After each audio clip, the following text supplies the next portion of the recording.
I'm Xiaojie Zhang, and I'm a first-year Hematology Oncology Fellow at the University of California, San Diego.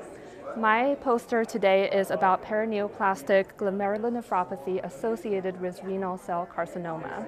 This is an observational analysis of case reports published in the last 4 decades of patients with PGN associated with a diagnosis of renal cell carcinoma. PGN is a rare manifestation or rare type of paraneoplastic syndrome, which is associated with a variety of solid tumors. Among the most common is renal cell carcinoma.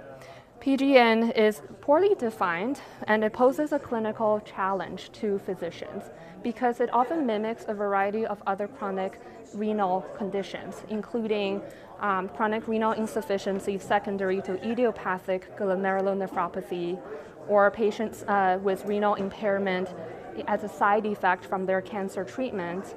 And it's important to recognize this condition because it can be a manifestation of the new diagnosis of a cancer or the recurrence of a cancer.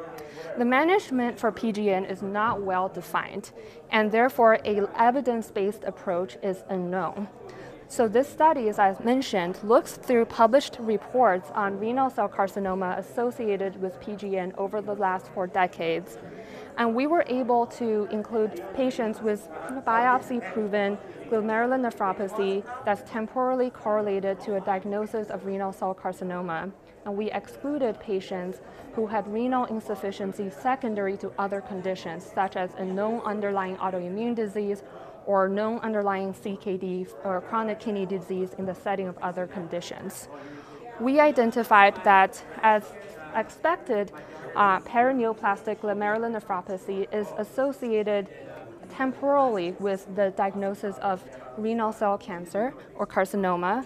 Most were diagnosed at the time or around the time of their diagnosis of renal cell carcinoma. But importantly, a significant proportion, about 20% of patients, first actually manifested with the glomerulonephropathy prior to their diagnosis of RCC. And that also showed that treatment for malignancy, the underlying cause in the setting of PGN, was important for improvements in renal outcomes. Membranous nephropathy was the most common type of glomerulonephropathy identified in our patient population.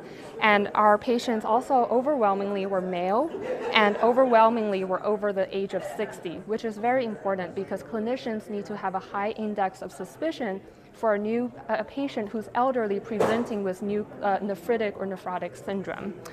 And our analysis showed that both for localized and metastatic disease, treatment for the underlying cancer, meaning nephrectomy for localized disease or systemic therapy for metastatic disease, is important for improvement in renal outcomes. So improvement in the sense of decreased proteinuria, decreased creatinine, or clinical improvement in edema of the patients.